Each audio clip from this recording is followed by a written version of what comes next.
Welcome everyone. My name is Megan and I work for Michaels, and today we're going to do a class on some hand-sewn scrunchies. So I don't know if you know this or not, but September is National Sewing Month. And so to kind of get a little basic beginner kind of project, I think sewing scrunchies is not only going to end up with some really cute things, but it's also going to give some people a good entryway into the world of sewing. So if you're intimidated by a large machine, but you're willing to try a little bit of hand stitching with me today, I think scrunchies is going to be a really great project for you to start with. So I have my cute little pirate scrunchie right now that I'm rocking because I don't know if you know this, but today is National Speak Like a Pirate Day also. So a hearty welcome to you all. That's all the pirate I got for you, so don't worry. There's no instruction sheet that goes with this class. I think the instructions are going to be pretty simple for you to just follow along, and this will be on YouTube. So we'll get it uploaded the next day, and then you'll be able to go back and see it if you need to revisit any of the pieces. So there are several of you here with me right now in the live class, so thank you for joining. Feel free to participate in the chat, and like Felicia said, ask me any questions that you'd like to, or if you need to see something again or want me to show you something again, I would love to do that for you. So let's go ahead and switch over and talk about some supplies. One of the biggest supplies that I want you to find is what we call a fat quarter. Felicia and I were laughing about this because doesn't this look like a disc from back in the day of old school computers? We were laughing about that. But there are lots of different fat quarters that are at Michaels in lots of the different stores. Some of the stores have a large selection of fabric that you can actually buy off the bolt. But this is a project that you can get done with just a couple of scraps if you happen to already have your own scraps, or if you want to grab one of these fat quarters. A fat quarter is usually 18 by 21 inches. And they come in lots of solid colors. They come in lots of patterns. You can do kind of plaids and flannels if you're kind of going more towards the fall feels. Or if you want to go into Halloween, you can grab some of your oranges and purples and make some fun Halloween things too. So there's a question in the chat asking about a headband and what size you think you would need for a headband. And I do think that the same technique that we're going to start with our scrunchie is also going to help you for a headband. So Cindy, I think that a fat quarter will probably do you well for your headband also. So with that being said, once you have your fat quarter, you can open it up and you have a nice piece of fabric to work with. You're definitely going to want, but beyond your fabric, you're going to want some nice pair of scissors. And you're also going to want a little bit of elastic. So the elastic that I'm going to be using today is 1/4 inch braided elastic. It's very nice, very stretchy. So that's going to be good for me. And then I'm also going to use a needle and a thread. So there are lots of needles that you can purchase, and there are lots of different thread colors. I'm using black thread because I'm going to be using this black fabric. So keep that in mind too. So yeah, we can here's the fat quarter label. It looks like this. It's loops and threads. So if you find the embroidery floss at Michaels, a lot of times that's where these fat quarters are, in that same aisle as where those embroidery floss pieces are. This is 100% cotton. It's a really nice piece of fabric. It comes with solids and it comes in different patterns, like we said. So here's one thing that I honestly did not know until this year. And I don't know why I never thought of it before, but a cotton fabric is woven, right? So we got threads going this way and we have threads going this way. And so what you need to know about woven fabrics like cotton is that they have a certain stretch to it. The up and down doesn't stretch and the across doesn't stretch. But if you cut what's called on the bias or on the diagonal, this is where the most stretch is going to happen, because it's where those two, the weft and the other strings, are going to kind of cross over each other. So believe it or not, the best place for us to cut for our scrunchie is not going to be to just make a solid rectangle down the side, because we want our scrunchies to have a little bit of stretch to it. So the best way to cut a scrunchie, believe it or not, especially with these fat quarters, is to go across the diagonal and cut a piece because it's going to give us the best stretch of that cotton. Now, I know you're probably thinking, because this is what I thought when I first heard about this. I love the picture of the discs in the chat. That's so funny. Is that, well, that's a waste. If I just cut that off, then that's wasting a whole lot of fabric. No, no, no, we are not going to waste fabric. We would never do such things. So do not worry about that. I have a couple of other cute little techniques of what we can do with some of those extra pieces of fabric. I swear I made so many of these in 6th grade. Like, I remember that for our volleyball teams, basketball teams, soccer teams, we used to always make these little fabric elastic bands in order to put in our colors, our team sports, things like that. So we will not waste our fabric, don't worry. And if you don't have a fat quarter and you have your own piece of fabric, go ahead and give it a try with whatever size you think is going to work for you. This is 18 by 21, like I said. So my very first step is going to be to fold it on the diagonal. Now, because it's a rectangle and not a square, it's not going to be a perfect diagonal. So you'll notice that I have this extra strip here. And if I flip it over, you'll see that I have some extra fabric going this way. But because geometry, this hypotenuse of this right triangle is going to be the longest portion of this fabric that we can use. So this is where we're going to cut in order to make a long tube. And then you can probably imagine that with the scrunchie, what we're doing is we're making a long tube, and then we're putting a bit of elastic inside of this long tube. And that's why it kind of scrunches together to give us a little bit of those ruffles in order to make a beautiful scrunchie that's going to be very twistable in order to actually work in your hair, but also have that extra fabric kind of fluffiness to it to make it look really cute too. All right. So I'm going to go ahead, and I already have this folded in half at the diagonal. And like I said, I'm leaving this extra piece because it's not a perfect diagonal, and that's okay. I am going to fold it in half one more time along that same hypotenuse line. And the reason why I'm folding it in half again is just for easier cutting and easier measuring. So I happen to have a ruler. If you have any kind of ruler, it doesn't need to be this fancy of a ruler. We're going to measure for a scrunchie. The best size for your scrunchie is going to be between 3 and 4 inches of fabric. And then we're also going to use about 8 inches of the elastic. So there's not an instruction guide that goes with this. So if you want to take notes, feel free to take notes. But what we're going to do is we're going to cut about the 2 inches, and it might be a little bit closer to 1.5 inches, but we do need to leave a little bit of seam allowance. So I'm going to kind of go through, and like I said, I folded it in half the first time on the diagonal, and then I folded the diagonal on top of itself just to make a smaller area for me to cut with. Now, it's kind of hard for me at this angle to do a nice cut here while I'm trying to show you. So I am going to make a little bit of a mark with my pencil, and then I'm going to pick it up and cut it. But if you have a rotary cutter, or if you're able to cut on the table, you can go ahead and do that. But you might be able to see that I have this nice little pencil line here that I can follow with my pair of scissors. And there I go. I'm going to cut nice and straight along that pencil line I have to get me a long strip that we are going to turn into a tube in order to create our scrunchie. So you know, Megan, as you were doing that, I immediately thought this is football season. Yes. So, of course, anyone who knows any cheerleaders. Yes. And building those in the cheerleading or that team's colors, that'd be great to sell as well. Hello, yes. And also, I mean, they double as cute little wristlets until you need it in your hair. So yes, great question. So how long is this strip? That is a great question because some of you don't have fat quarters. So I do believe, and I'll double check, it's not perfect because remember how the ends had a little bit of extra fabric on it, but it's about 26, 28 inches long altogether.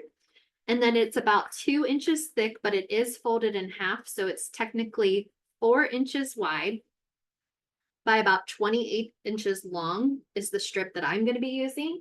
And I'm going to be using this with 8 inches of elastic. So that's kind of the ratio I'm working with, is 8 inches of elastic to about 28 inches of fabric, and a thickness of definitely no more than 4 inches. Anywhere between 3 and 4 is a good amount. Once you get beyond that, you're going to have too much fabric here and it's not going to twist and it's not going to work as well in your actual hair. So once we have this really long tube that is approximately 4 inches by 28, I'm going to have it folded in half with the wrong side facing out. So my good side with the actual pattern, good side to good side, is going to be inside of this tube. And what we're going to do is some hand stitching, and we're going to just stitch all the way across this. And then we're going to pull it inside out in order to then hide our stitches on the inside. So I don't know if any of you have ever done sewing before. So feel free to tell me if you already have some experience or if you're not really, if you don't have any experience yet. But I'm going to go ahead and pull off some thread. And you don't want to pull too much because you don't want it to get too tangled. But I like to double up my thread. Yay, we have some beginners and we have some experts. So I'm going to go ahead and thread my needle. And in the little pack I suggested in the supplies for today, they do have some needle threaders that are like these little wire pieces that can really help, especially if your eyes are not very good at threading these needles and you don't have somebody around to be like, hey, will you thread this for me? You can do it yourself with those little wire needle threaders. So those are always helpful to have. I've tied 1 or 2 knots at the end of my thread, and I have doubled up the thread and attached it to a needle. And then I'm going to go ahead and begin some sewing. Now there are a couple different stitches, and you can try and you can use whichever one you want to. The easiest stitch to do is called a running stitch. So I'm going to show you that one first. And I'm going through both layers of the fabric, and I don't want to start right at the end because I don't want it to fray and kind of come off. So I'm going to start a little bit further from the end. Here's my end because remember I have that folded over piece. I'm going to pull it all the way through and my knot gets stopped on this side. And then in order for me to do a running stitch, I'm just going to go down onto the other side of the fabric, pull through, come up, and I'm just going to alternate going down and going up. And as you get better and better at hand stitching, you can purposely make your stitches all exactly the same length. They can all be much smaller. The smaller the stitches, the better it's going to hold up, but also the longer the amount of time it's going to take you to finish your project. So you can keep that in mind. I know that these stitches are going to be hidden, so I'm not being super careful about how big they are. If I was purposely showing the stitches, then I would probably take more time and care to make sure they're all nice and straight and they're all the same size. But really, right now, I'm just trying to make this big tube by going up and down. And when you're going up and down, here's another expert tip.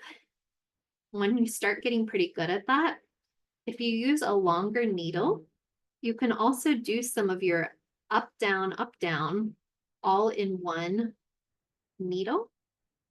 So notice how I'm doing a couple stitches at a time, going up, down, and then I can pull all of those at the same time to make my running stitch go even faster. Make sure when you're pulling your threads for your running stitch that you're not pulling too tight because you could then scrunch up your fabric. And we want that kind of look, but not yet. We need to be able to turn it inside out before we do that. Hey, Megan, hold on.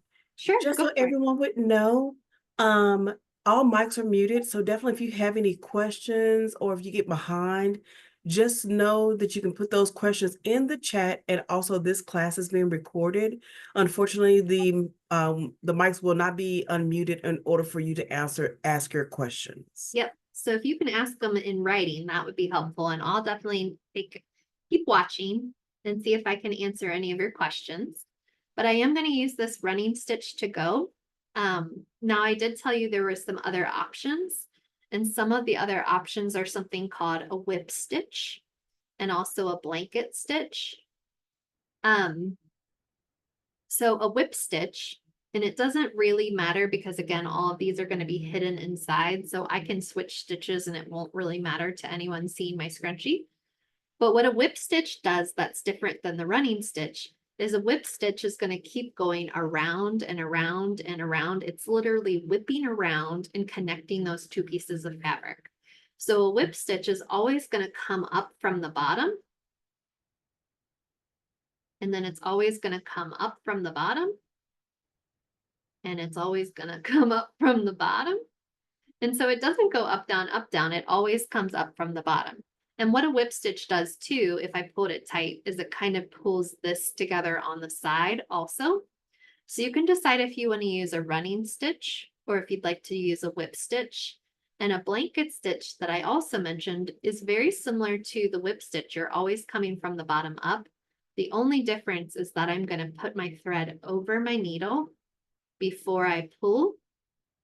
So when I come up, I put my thread over my needle and I pull. And a blanket stitch leaves this kind of like line going along the side in order for you to, sometimes it's a nice finishing stitch, especially if you're doing something like embroidery where you want to see that stitch show up, then you can use that blanket stitch. So a question in the chat is asking which would be the best stitch to use. I think that the easiest is going to be your running stitch. And if you make them a little closer to each other, then there won't be very many gaps. I think a whip stitch is also going to be great. It just is going to take a little bit more time, but if you have time, I think that's great. And I think that's still a really good, fast way to be able to do it. So I'm about to run out of thread, definitely before I finish the tube. So I'm going to do a couple more stitches with this, and then I'm going to switch over. And I'm going to tie it off, and I'm going to start a new piece of thread, which will probably happen to you at some point too. So because I'm doing this kind of in front of everybody and I'm not really taking my time, I'm going to use this running stitch and just try to get this portion finished so you can see what happens next. I'm going to stop here and I'm going to tie a knot. So when I tie a knot with my fabric, I lay it down and I use the needle that I'm working with to kind of loop through. And then I try to keep that knot right where I left off, using one of my fingers to kind of hold it as I pull that tighter with my knot. And I usually make one or two knots before I go ahead and cut this down. These stitches are so easy to remove, so do not worry about that part. At any point, I can just cut into one of these and I could literally pull that string out. So that'll be pretty easy to remove. I'm going to go ahead and rethread my needle with enough to be able to finish the rest of the tube I'm using in order to make my scrunchie. So you can use more thread at the beginning and then you wouldn't need to rethread your needle, but I find that it's hard for me to keep from getting my thread all knotted up. So I need to be careful with that. So I'm threading my needle through and I do use a double length. So I pull it all the way through, and then when I get my two ends together, then I tie those two ends together. And I'm using two pieces of thread. I'm doubling up that thread to give us a little bit more security. So I see in the chat somebody wants to see the whip stitch again, and I'm happy to show you that when I get going with this piece. Cut off a little bit of that. And I'm ready to go again. So here is where I left off. And I'm just trying to keep these edges same. I'm going to come back up through here. And with the whip stitch, I'm going around the edge of where these two are connected together. And I'm always coming from the bottom up. And from the bottom up. Now, I'm not pulling in order to make this fabric scrunch up, but you could pull if you wanted to pull tight, you could, but I'm not doing that right now because I want to be able to have enough space to turn it back inside out. So yeah, I think my running stitches, I would say about, it would be nice if you could do even smaller than 1/4 of an inch, but I think 1/4 of an inch is a nice place to start. If you're just trying to do a very quick kind of hand sewn scrunchie. So this is the whip stitch, and I'm always going from the bottom up every single time. And the way that it's different from the running stitch is it's going around because it's always coming from the bottom, whereas the running stitch goes down and then it comes back up. And it goes down and then it comes back up. So that's the difference between the running stitch and the whip stitch. And notice how the running stitch is just making this line, whereas the whip stitch actually went around the fabric and kind of grabbed both of those from the outside. So I'm getting pretty close to the end of my tube, and you may or may not be getting close to the end of your tube, but don't worry, I'll repeat the instructions so that you can catch up if you need to. And when I do get to the end, I'm just going to tie off a knot again.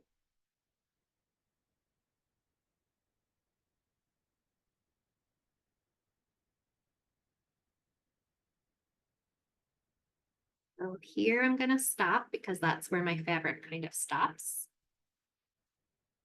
Yep, I can show the piece with the blanket stitch again, no problem. Let me tie this knot and cut off this extra thread. But I will leave this needle threaded because I'm definitely going to come back to the rest of this thread and use this again in a little bit. So here, let's see. Here's the blanket stitch. It's going to be hard to see, but it has the same idea of the whip stitch, except it drags this thread along the side. So here's another whip stitch, but then it drags this thread. So that's what a blanket stitch ends up doing, is dragging that thread across the top. And it's really nice for some different decorative pieces. Might have something to show you.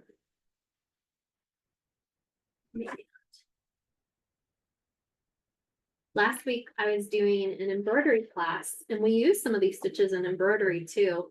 And so we had the whip stitch used going around these silly little pumpkins that we turned into garlands. So you can see that whip stitch. Whereas if we had the blanket stitch, you'd be able to see the thread showing up on the side of this pumpkin as well. I don't think I happen to have it sitting here, but. So yeah, those are the stitches. Now that I have this long tube and I have it stitched up, the more stitches you have, the less gaps you're going to have, the better it's going to hold up too. So please feel free to take your time. Don't feel like you need to rush to get this all the way through, but I'm just doing this because we have an hour together today and I want to be able to show you everything. So I'm going to take this tube and I'm going to be tying it, turning it inside out. So I'm using my fingers and kind of pulling it inside out. Gonna keep working it and getting this all the way.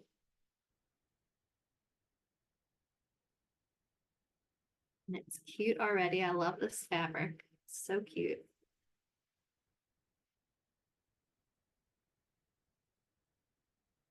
And then you can imagine that once we have this tube, we're going to take this tube and we are going to put it around a piece of an elastic. And we have more fabric than we do elastic, which is what kind of causes those ripples in order to make the scrunchie look a little poofy and a little fun.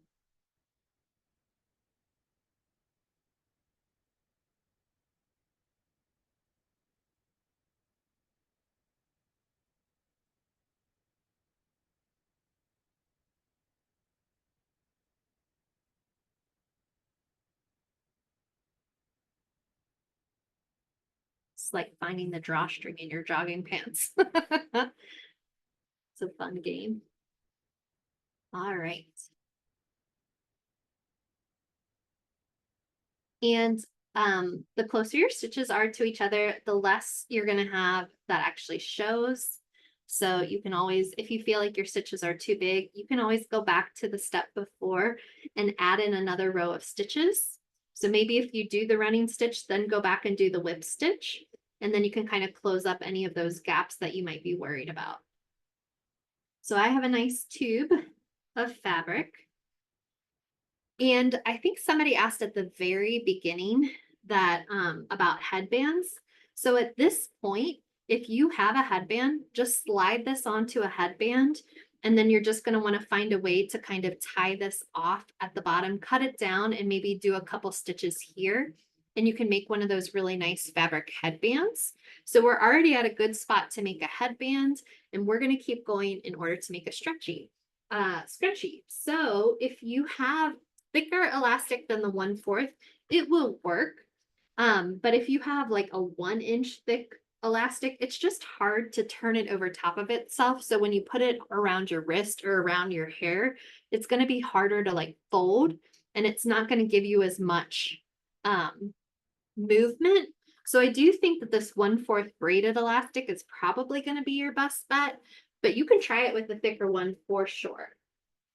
So I'm going to cut 8 inches of, oh, so you're making an elastic scrunchie or elastic headband. I didn't catch that. I was picturing you putting it onto a plastic one. So at this point, I do think that this is probably the right size. So go ahead and put it around your head and see where this ends.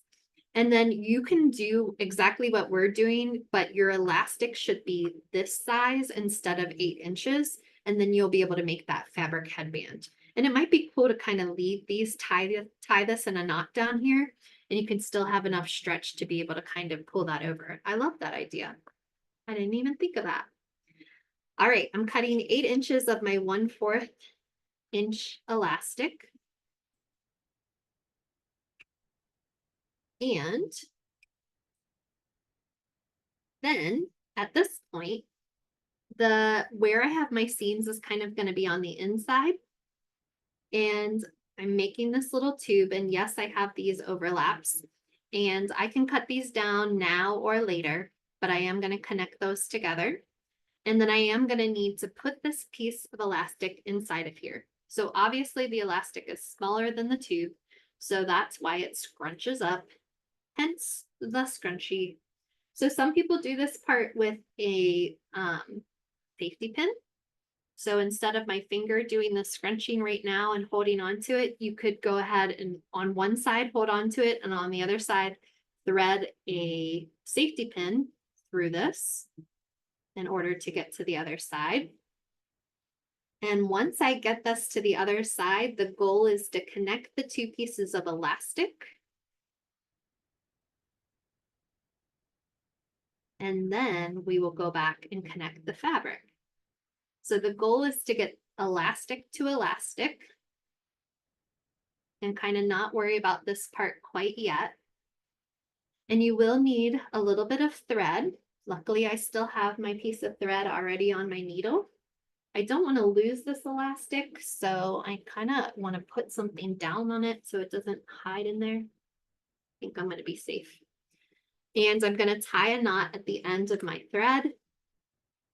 And I'm just going to take a couple of stitches to connect each of those pieces of elastic on top of each other to kind of create that closed circle. And this is inside the tube, so it does not matter what your stitches look like. Don't want to lose it. I worked so hard. I bet a chip clip or something like that could help grab that elastic for me too. Or, you know, the safety pin I suggested. I should take my own advice. Oh, I lost it.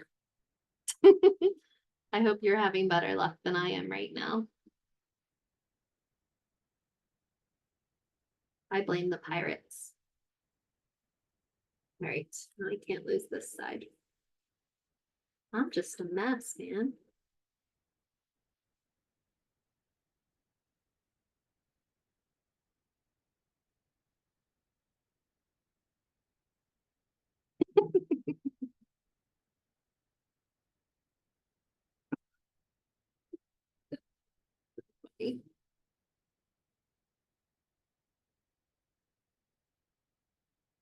I'm just giving you time to catch up. How about that? My elastic is hiding in here. And I have my thread ready to go as soon as I find this elastic. Here it is.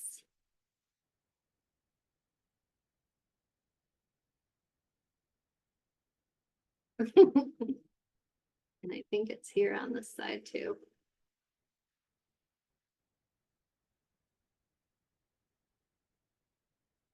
I didn't put a safety pin out on my desk. That's why I'm struggling. All right, I'm holding on to this and I'm never letting go. I was also thinking about the movie The Goonies today when I was making this. I love that movie. It's such a classic. I can do it. I know I can do it.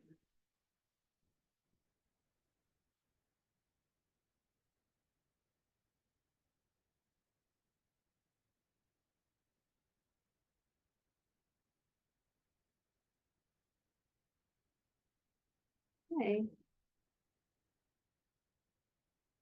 Feel it.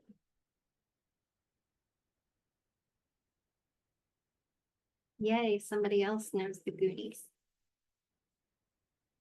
Goonies never say die, and I'm never gonna give up on this.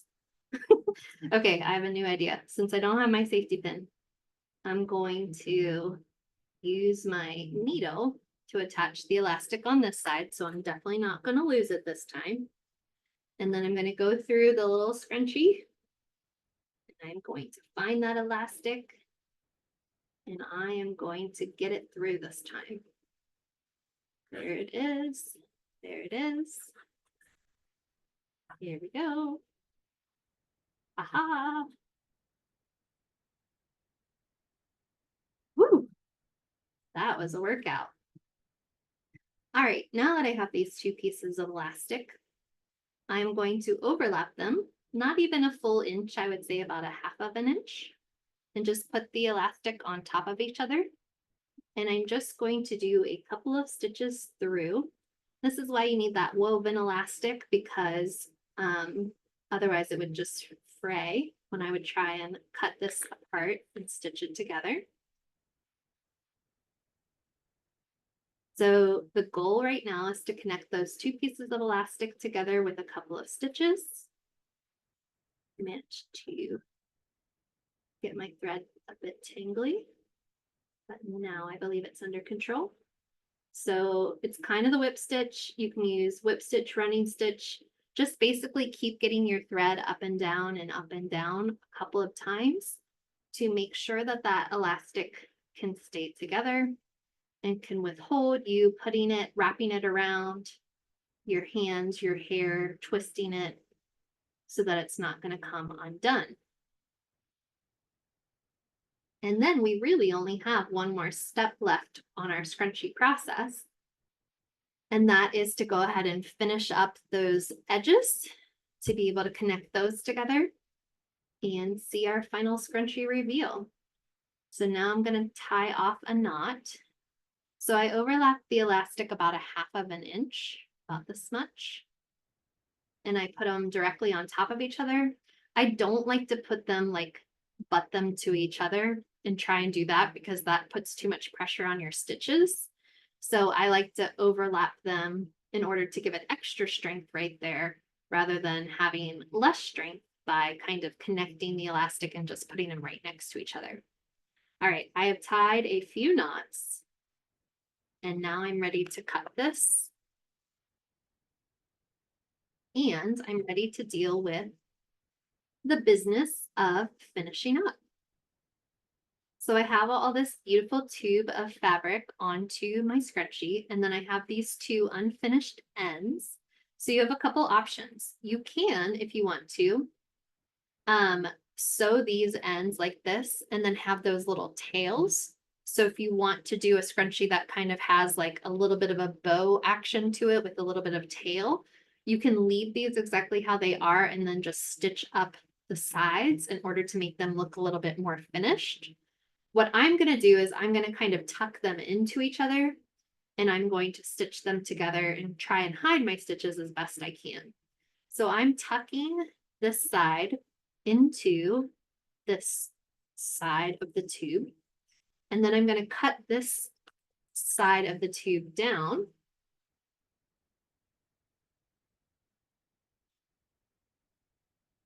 And then I'm going to just kind of take some stitches, and I'm going to carefully attach some stitches to the other part of the tube in order to kind of give me a nice finish.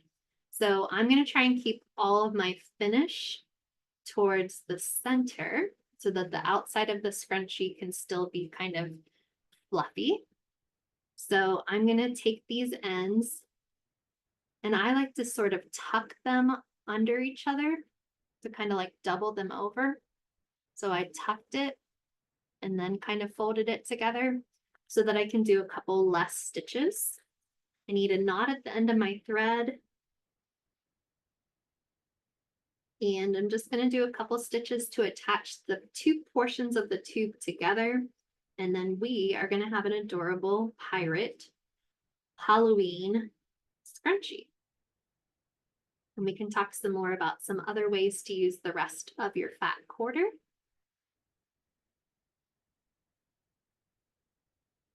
All right. So I've tucked these, and then I'm going to go from the inside so that I'm hiding my knot. So I'm going from underneath the fabric and coming up, and that's going to hide my knot. So my knot's not on the outside, and I can keep kind of tucking little pieces of this fabric. And you can choose to make your stitches go just through one layer, or you can go through the whole entire scrunchie front to back. And the goal is kind of, this is what we call like tacking stitches, where I'm just tacking the fabric where I want it to be by adding in these stitches.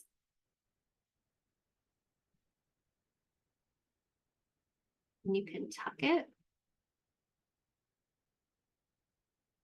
And I'm going up and down, and what's nice about me using this black thread is that it's being hidden pretty nicely in my scrunchie. You can't really see the stitches I'm making.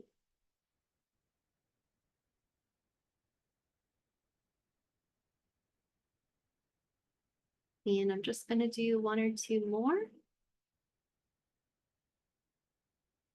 So you can stitch through the elastic.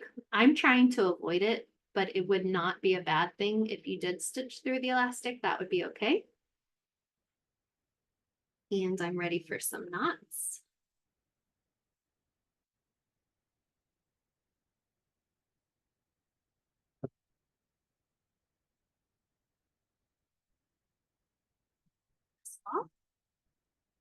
And you can kind of readjust around the elastic to get more of your scrunch to it. But I have a really nice size for my hair, for my wrist. And I think it's going to be really nice and cute. And you do recall that we talked about some of the extra scraps. So since I cut from the diagonal on the bias at the very beginning, one of the easiest things to do with the scraps is if you have a cat or a dog, look at you, you already have a bandana ready to go. Just go ahead and tie it around them. If you want to do any extra stitching, you can. If you want to fold it over and do a couple stitches to make a nice edge, if you want to fold this over to make a nice edge, but most bandanas that I've had on my dog before are just pieces of fabric, so you don't have to do a lot of extra stitching. So one extra use is you can have your dog or your cat match you with your cute scrunchie and them wearing this cute thing. You can also use it as kind of like a kerchief. So if you could wear this as like a headband or kind of like a scarf kind of look around your hair too, if you're into that. And then I wanted to show you my classic 6th grade scrunchie ball. And basically what this is you take the piece of elastic like we used before, which is going to be about 8 inches. And then what I did with this extra fabric was I folded it in half and I just went ahead and cut strips. And you can cut strips as thick or as thin as you'd like. I didn't make them all the same size. I just kept, because obviously it keeps changing with this triangle.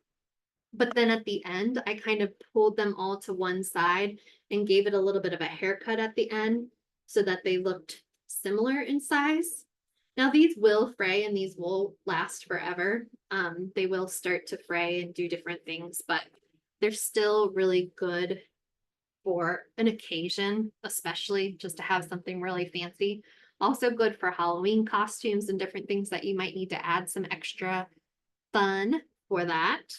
And then I do want to show you another idea that I have with these barrettes. So I also put onto the shopping list, I suggested these cute little barrettes. And actually the one that I was showing you before in my hair is actually a cute little barrette. So it's kind of a pirate bow on a barrette. And I want to show you how I did this. When you can make another tube, and when you have a tube, you can also tie it into a bow. So I'll show you. Here is halfway across this tube.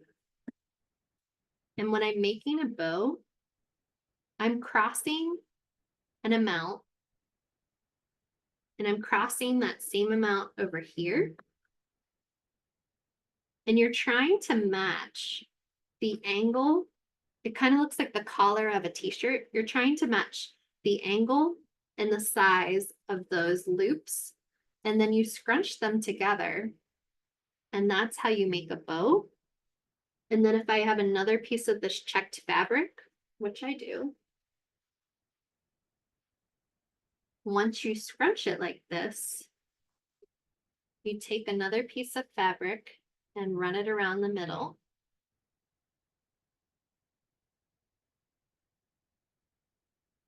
And I'm going to tie a knot on the back of it. And you can make this bow bigger or smaller depending on what your needs are. And then with this is a really adorable bow already. And I can kind of play with this so that the insides don't really show. And then what I do with this barrette is these pieces that I just used in order to tie that knot for the bow can kind of weave through the barrette. And then it just takes 1 or 2 little stitches.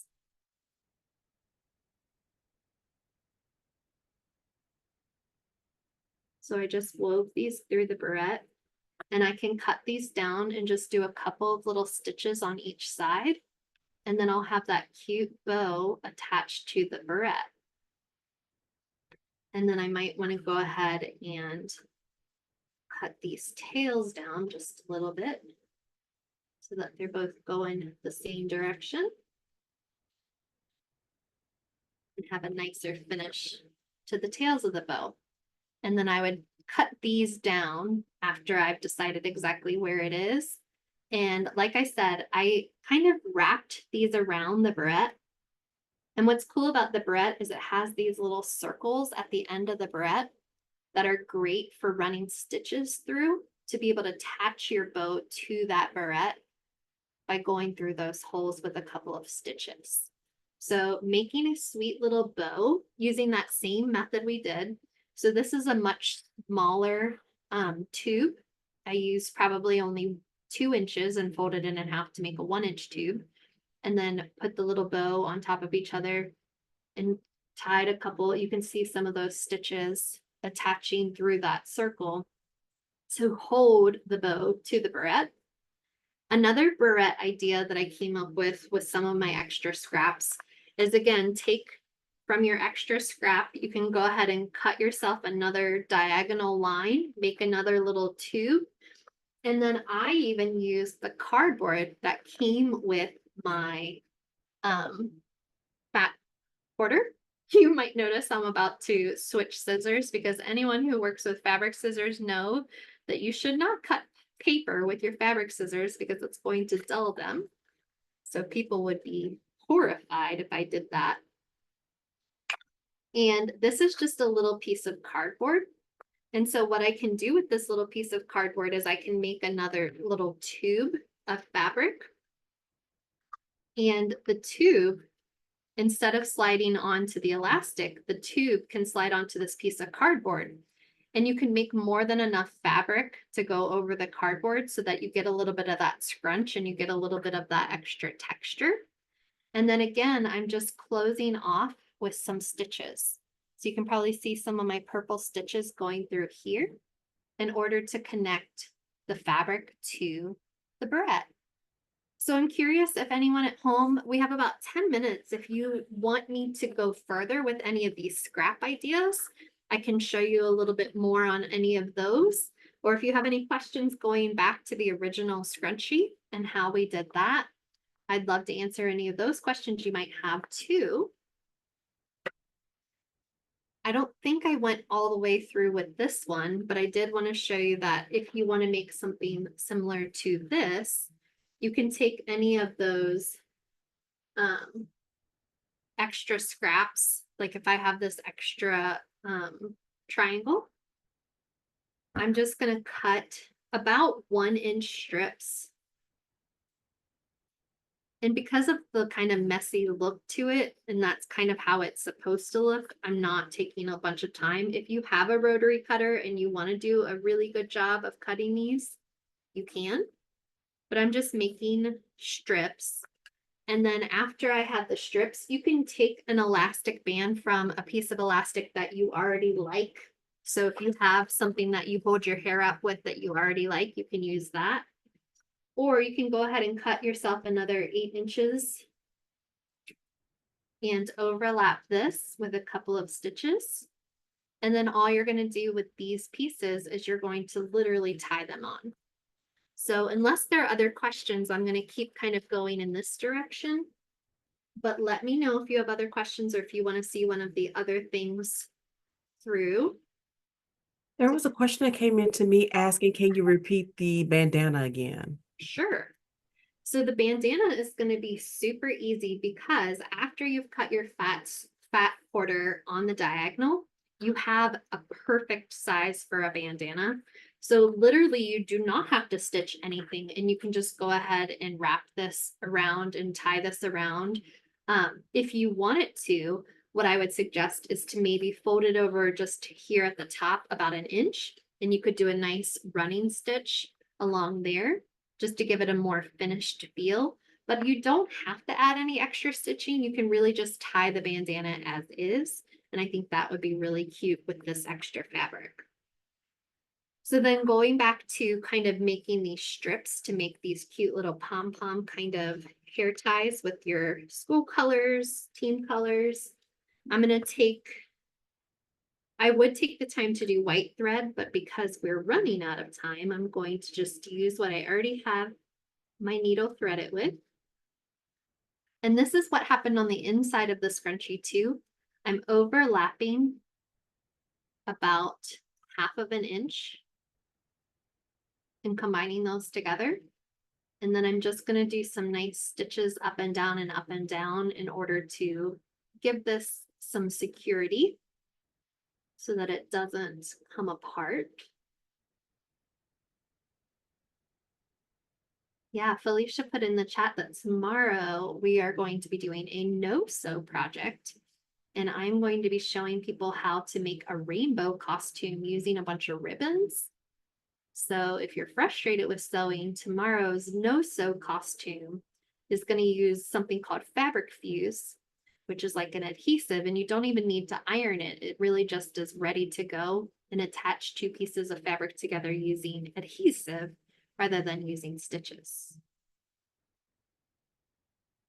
So once I have These two pieces of elastic connected together pretty well with some good stitches.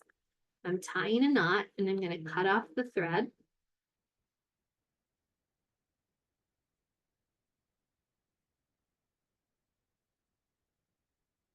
Go.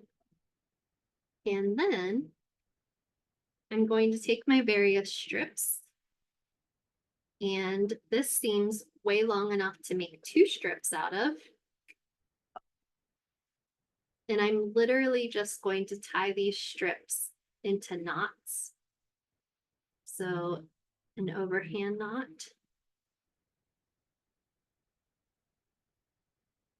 And I'm just going to keep adding more pieces of fabric. You can use multiple colors for your team colors, for any of your sports teams that you want to cheer for.